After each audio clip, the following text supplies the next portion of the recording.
resilience can also mean that we accept that bad things happen. Trauma happens, adversity happens, just even within ourselves, within relationships. It is just part of life. And so there's a healthy amount of disruption and repair that needs to happen. And it's how we navigate that healthy amount that we need to get a little bit more comfortable with. It's that discomfort that we need to get a little bit more comfortable with in order for us to make real progression.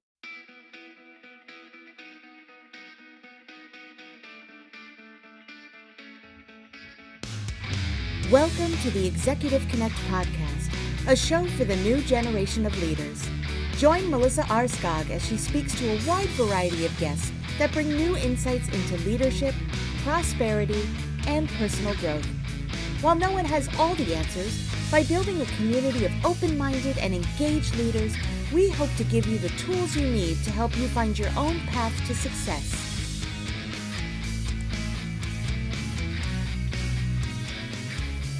Welcome to the Executive Connect podcast. I'm excited to have Kinga Vajda here today to speak with us on living life in the gray zone. She is the founder of Execute Your Intentions that focuses on empowering others and turning bold intentions into impactful realities. She's a new author of the book Beyond Boundaries, Thriving in Life's Gray Zones. Welcome, Kinga. Thank you. Thank you so much. I'm so excited to be here. And I have to say that this is actually an anthology. It was a group effort, and I have a part of 27 authors. So I am just one chapter amongst many great, talented people. So we're really excited about it.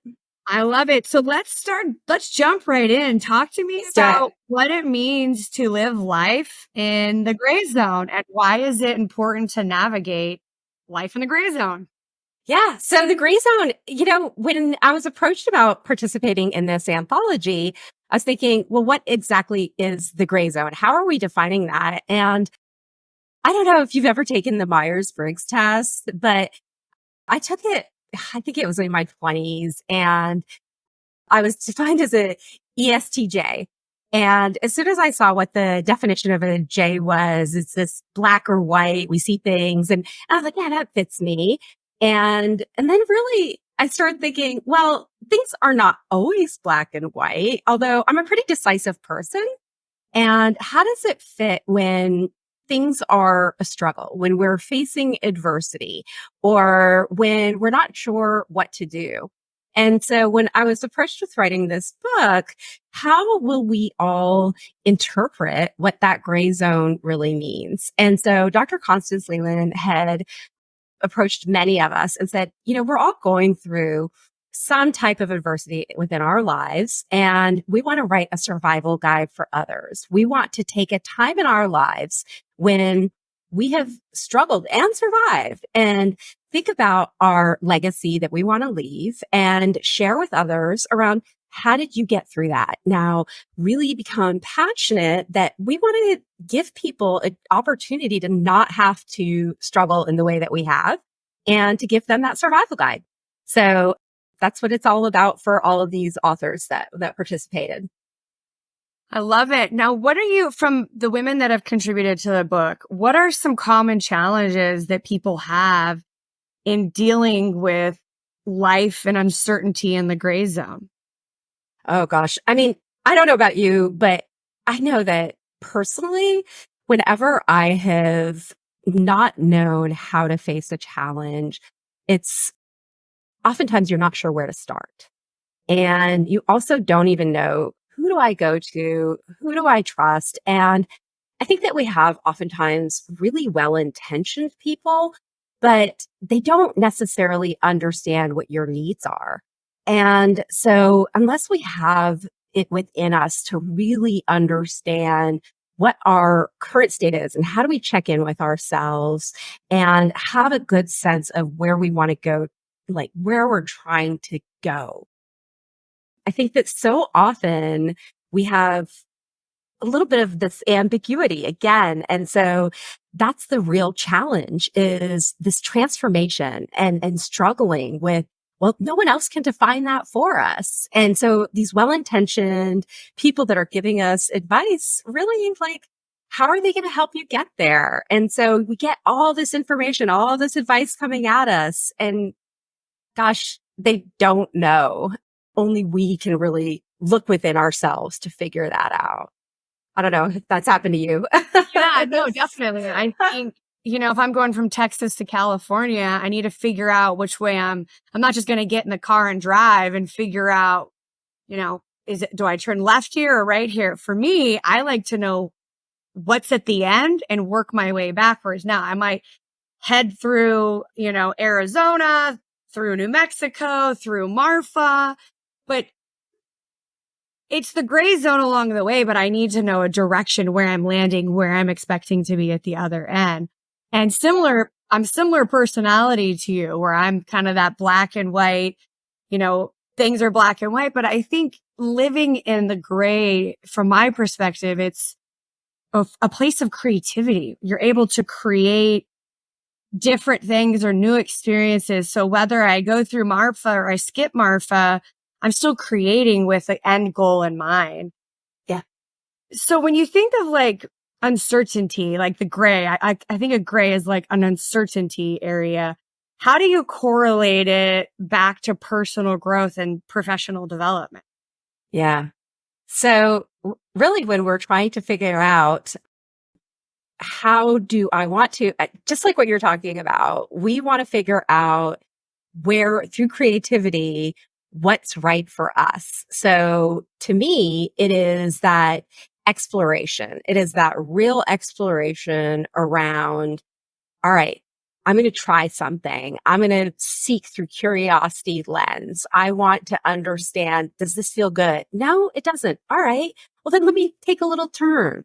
Right. And so it's that decisiveness and being okay with being decisive. And then it's also okay for me to hone in on what feels right for me, this general vision that I have.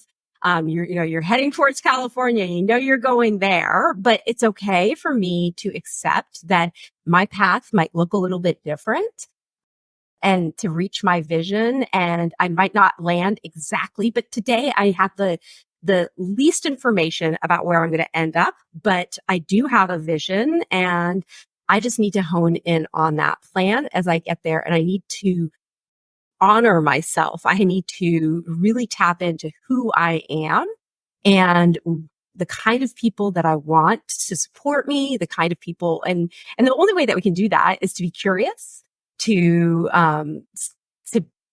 build the type of support network that we want and to feel out what feels good and right and really kind of pivot along the way. So to me, that's what it's all about. Yeah, I think, to your point, there's no book to life that says you have to do A and then B and then C. Sometimes people go from A to Z and they're like, what was I thinking? I need to go back to, to C.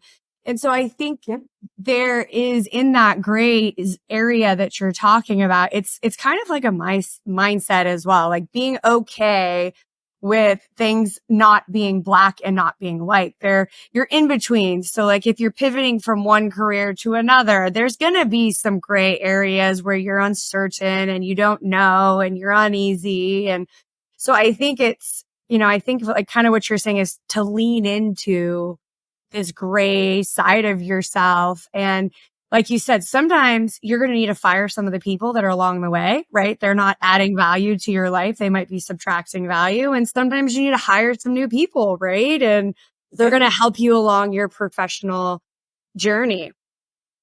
Absolutely. So have you experienced, like just from your personal experience, have you had an experience where leaning into this gray zone has become positive for you, or there's been a positive outcome? Yes, absolutely. And when it happens, there's oftentimes, and it feels very cliche to say this. I'm just going to go ahead and put that out there. But when you least expect it, I hate saying it because it feels so cliche. But honestly, when you feel that, hey, I'm being pushed that might be your biggest opportunity. So I, for so long had been daydreaming about leaving my corporate career because as I was navigating my corporate journey, I just saw so many roadblocks for me to be able to make the impact that I wanted to make. And I, I realized that there were things that I could make a difference in the way that we work together as communities. And I felt that, if I were able to leverage the communities that are out there, the resources that are out there, and bring leaders together from all kinds of different backgrounds together, how could we solve some real problems? And so in early 2023, I started my own business and decided to make that jump from corporate into building my own business. And that is a major gray zone for me. And I had no idea, quite frankly, what my business is really going to shape into. And it's taken a while. And a lot of people are like, what exactly do you do? And at first I was like, maybe consulting, maybe because it was kind of just reeling for me. And I was a VP of program management, as your kind introduction. And yeah, I didn't quite know because I hadn't had that experience yet. I'd been in corporate for so long. And so I was like, well, I need to figure out how what I've learned over these years can transfer into just life, into how can I help with this greater purpose that I'm feeling. And so I had to spend a good year really getting to know communities, community leaders, industries, people that I wanted to. So I had to lead through my curiosity. I had to understand how can I leverage what I've learned over the past, many years through my agile coaching. How can I bring people together? How can I identify the kind of the communities and partnerships that I want so that I can figure out how I can best serve the type of people that I want to serve. So I love what you said. I've had to teach myself to be I'm a very A+B person. I start my day at this time. These are my meetings. They're lined up. And to your point, I know that sometimes you have to retrain yourself how to do things. Like I've been riding a bike my whole life and, it's comfortable. It's natural. I'm a W-2 employee. I know how to work through corporate America. But when you shift, like you mentioned, from being a W-2 employee to owning your own business, it's a whole different mindset shift. And your entire day is gray, right? Like, where do you spend your time? How do I move through my day? And so how do you, any suggestions for people, like you mentioned at the beginning, that are black and white, very type A, that, when they plan a trip, they plan it 6 months in advance. They know exactly what they're doing. They know what they're taking. They're very organized. How do we shift those people's minds to going from black and white, normal to, experience a little bit of the gray zone? yeah, I think that it is a delicate balance of strategic planning, being okay with it, having your eye on the prize, thinking about accepting all the people around us and that saying we have to take into account where everybody is, where they're at with their risk tolerance. I think really understanding the people that we want to have on our journey with us, what they can kind of, understanding their preferences, accepting them for what they need and people's non-negotiables, having that conversation up front is so important, aligning around that. And so honing in on your plans and saying, okay, let's paint that vision together. Let's create something together and make sure that we're really aligned around that in the same way. And as long as we're communicating effectively and keeping that alignment, I think that it's it's so helpful for everybody to really go on that journey together. And when we have journeys that we can experience together, then we really feel that force, that momentum, and we're able to accomplish so much more than we ever thought that we were able to. And the momentum is just really powerful. Yeah, I think back to when, a very big gray part of my life was when I left engineering and went into the casino gaming industry. I didn't know anyone. I didn't know the industry. It was all gray for me. And it was a lot of, like you mentioned at the beginning, I had to connect with people, understand the industry, do my own research, get out to see the clients. And I really had to lean in, just starting over and starting fresh and new. And I took a substantial pay cut to leave engineering to go into gaming. And, that was great for me. I'd build a certain way. And so I think, one of the things I think that a word that comes to mind is resiliency and giving yourself time and grace to get through, a change in your life, whatever the gray part of your life is, leaving corporate America or having a baby or getting married or all these things that are net new and big changes in our life. And you hit on a good point, like connecting with people and communicating with people that have been through what you've been through. So people that have transitioned from a W-2 job to being self-employed through their business. And so I think, to your point, like connecting and creating that community, they're able to give you strength when you're uncertain and kind of living in that gray zone. I know there are people along my way in gaming where they're like, "Oh, you'll figure it out." And I'm like, "Okay, I'll figure it out." I've had to use that boost of confidence from other people when I wasn't confident about knowing a net new space. So what do you think for people that are going through a gray part of their life, as adversity and resilience tie into that, any thoughts on maybe how people can adapt to that? Yeah. And so resilience in itself, I think, is an important word for us to break down for a second. And I'd love your thoughts on this. Resilience. I think that I think in general, this word is used so often where personally I felt that we are living in a really high changing time. And there's a lot of trauma that's happening. And I don't want to ignore that. Right. And so we're going through tremendous change just as a society.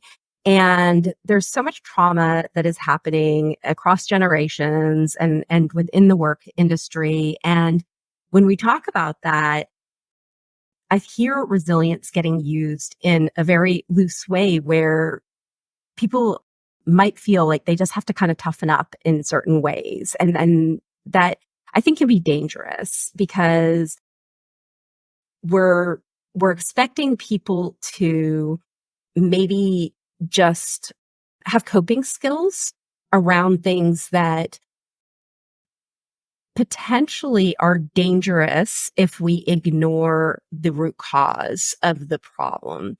And that scares me. It scares me if we have decided that as a society that we become more resilient rather than informed around the traumas that we might be causing. And so I have a friend, Stephanie Lemick, who is very a big advocate in introducing a trauma-informed society. And I think that that is one way that we can work towards understanding how to, as a more educated society, how we can help each other. So I think that's one way to look at it is how can we all become better partners toward helping each other. And then I think the other way to kind of look at this is that resilience can also mean that we accept that bad things happen. trauma happens, you know, adversity happens, just even within ourselves, within relationships. It's life, right? It is just part of life. And so there's a healthy amount of disruption and repair that needs to happen. And it's how we navigate that. So that's that healthy amount that we need to get a little bit more comfortable with. It's that discomfort that we need to get a little bit more comfortable with in order for us to make real progression within ourselves, within our relationships, within our organizations or our communities. And that might be, it's work that I think that we need to do, but I think that we need to take a harder look at that. So I'd love to know your thoughts on that, because I think we're both passionate people in this area. No, I think, when I think of resilience, I don't mean resilience without empathy. I don't think any of us get out of life without some form of trauma or struggle or issue or problem. Like we're all dealing with, when you're younger, you have different issues, different traumas, different struggles than as you get older. And I think the difference as I get older is I've gone through things which has boosted my confidence with cope and how to respond and react to things. And I think, but still to your point, like, not discounting people's emotion and saying, oh, toughen up. You should not act like this. Or, definitely why are they acting that way? And what can we, understanding why people are responding a certain way to things, or maybe I'll use the word triggered for different comments or different things, and understanding and appreciate where they are in their life. And saying things in a way that's respectful, like human decency and respect. Basically we all were inside our home, not communicating with our immediate family. And so for the younger generations, I would say some of their communication skills are a little bit behind, right? They lost a year. And so when I think of resiliency, I don't mean resiliency and adapting without empathy and understanding. I think they go very close to each other because, I've been through different things in my life. And, if someone said, oh, you just got to toughen up. And, I'm like, okay. But then when you tell people to toughen up, they don't deal with stuff, right? They toughen up. They don't communicate. So it triggers different behaviors too, right? So, and that can carry through your life. And I'm so passionate about this because, and I'll tell you why, because I think with the emergence of the layoffs, or the emergence of coaching, and I'm calling it somewhat of a coaching crisis, and myself included, that I wanted to, start with a new career. I am so passionate about becoming an advisor to others. And so we have these coaches that are very well intentioned, but they don't necessarily take the time to truly understand someone's current state and what they need before they say, oh, I know how to help you. This is what you need. They identify a target market, bucket you as a target market, and then say, I know how to fix your problem.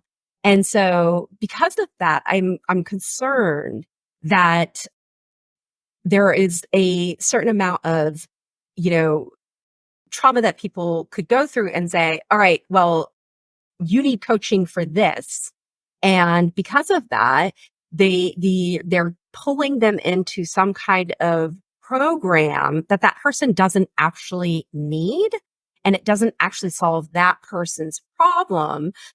And because that coach only understands how to solve one problem. And so they're getting pulled into different directions because they don't know how to navigate their ambiguity. And so I think that's what I'm seeing happen a lot, is that people are going through this ambiguity of their life. I'm not sure where I want to go. A well-intentioned coach who understands how to solve a problem, sees a need of, hey, there's somebody going through this ambiguity in life. And so I'm going to pull you in this direction. And so they're kind of going, and then that person ends up somewhere and goes, well, wait, that's not exactly where I wanted to end up. And so, oh, well, I led you here and you said you wanted this. Yeah, except for it doesn't quite look where I wanted to end up. And so we're getting a lot of pulls. And so in the end, we're not really tapping into allowing that person who originally was struggling with something ambiguity to build their own personalized plan. So Well, that's a good point. So first of all, I love coaches. I don't think I've from a young age, I've had coaches, starting with my parents, athletic coaches, teacher coaches. I am a big fan of coaches, mentors. There's many different words for them, gurus. But I think now, my opinion, we've migrated to a place where everybody wants everything immediately. I want my dry cleaning. I want my food, my Amazon package at my doorstep. And so coaches really have to make progress quick for people.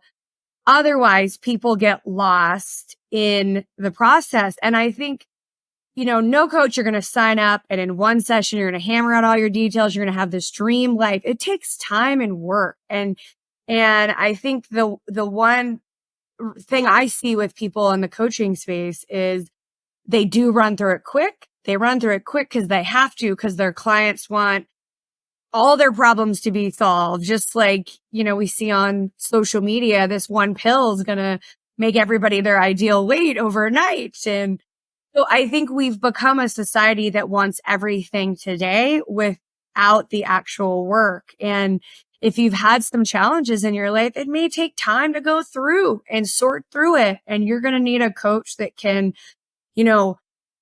pull back those layers. Coaching is about pulling back layers, right? And people are not going to show up to their first day with a coach and say, here's my whole life story. Now tell me how to fix my life. Because that's not coaching. That's telling people what to do with their life. People need to lead themselves to their answers. And I think that is the key part, is listening to your clients and understanding, why is their objection only money? Why is their objection only a title? Why is their objection, whatever their objections are, understanding why. Why do they want money? Maybe it's a sense of security for them because their whole life they've never had security. Maybe they were homeless and, we don't know what people's situations are. And so I would agree that coaching is if a coach gets on a phone and says, hey, you need to do step 1 and then step 2 and then step 2 and then 3. And then you tell your boss, this, that might not be the right thing for them, like you said. right. And I think for me, and what I'm hoping that my clients would see that's different about what I'm offering is that it's so important that upfront we talk about your current state, but also the transformation that you are really hoping to achieve, and also acknowledging that you know the least amount of information today and that we have just a vision. And let's continue to keep that vision very clear and aligned, and then build. And this is where my project management background comes into help in use, is that we build that vision. So we keep our eye on the prize, the eye on the target, but that we build an actionable plan that we can continue to refine and iterate as we go. And you learn more about yourself and you learn more about, the skills that you want to develop, and you learn more about the communities that you want to engage with. And as you refine and go, you're honing in. And so you're getting closer and closer to your vision. You're getting closer and closer to the transformation that you genuinely want for yourself. So you're literally creating what you want. Yeah, absolutely. I think, I was just thinking when you were mentioning that, I'm like, God, what is my longest coach I've had? And I was thinking back to my childhood. I had a coach for 3 years. I saw this man every week for 3 years to get better at a sport I was playing, and constant work. And the minute that I fixed whatever I was working on, then something else popped up. Then I go switch strategies to work on that. And so I think to your point is really, the PM role, I have to imagine, is fantastic in coaching because you're dealing with a lot of different pieces and a lot of different goals. And I think like we can all be coaches and mentors to other people for certain aspects of our life, right? If you've raised kids, you can be a mentor raising kids. If you've, gone through a divorce, you could be a mentor on divorce. And if you've transitioned from being a W-2 employee to being having your own business. So we can all be coaches. But I do like what you said, that you listen and understand your clients, because that is key to really good relationships with people, is non-transactional. It is a understanding of both ways, right? You have to understand what the client expectations are. They need to understand what you can deliver, and realize that we're all a work in progress. We're all working towards different things at any given time. And understanding that it takes time is key, right? Yeah, absolutely. It is like, I can't even imagine the number of times where, and this is what I loved about being a project manager was, and I told my teams this all the time, and my boss and everybody in the entire organization was, my job is to keep an eye on the prize, which is the goals, the vision, and the people. That's it, right? It's to be an unbiased, completely unbiased perspective so that I'm protecting everybody and what we're trying to do. And when I could take that lens, then I was so focused on the interactions, the success of everybody and everything. And so I was very protective, and I took this kind of protective role where I wanted to make sure that everybody's voice is heard, the right people are in the room, that kind of thing. And so I have a trained eye for protecting what people are actually looking for, what they're trying to achieve, what they're trying to get out of things. I know how to ask those provocative questions to make sure that we're honing in on what they really want. So I love it because it's really exciting. And you just shine through with it. So I just kind of a couple things. Maybe one last question. Maybe your top 3 specific tools or practices that people can embrace when living their life through the gray zone and finding whatever it is they're looking to find. Mm-hmm. I think in the moment, constantly reprioritize. So be very conscious of the fact that you're doing strategic planning. So keeping your focus on what you overall really want to do, but also taking that actionable thing. And so you want to be prioritizing and weighing the priorities between those 2 activities, but being very conscious. And so I guess that third element is conscious decision making. Be very conscious that you are doing an iterative planning against strategy, tactical, and being conscious in your prioritization, value your community, make sure you have the right resources and people supporting you along the way, because we can't do it alone. Absolutely. Thank you so much, my friend, for all your fabulous insights. I'm so excited about your book. I'm so excited for you and your new business. Tell our listeners how they can connect with you and learn more about what you're doing. Well, I made some great updates on my website, so I'm so excited about that. It's on executeyourintentions.com, and I am very active on LinkedIn, so please connect with me. I would love to have some more friends. Thank you so much for being here today, and that's the Executive Connect podcast. Thank you. You've been listening to the Executive Connect podcast.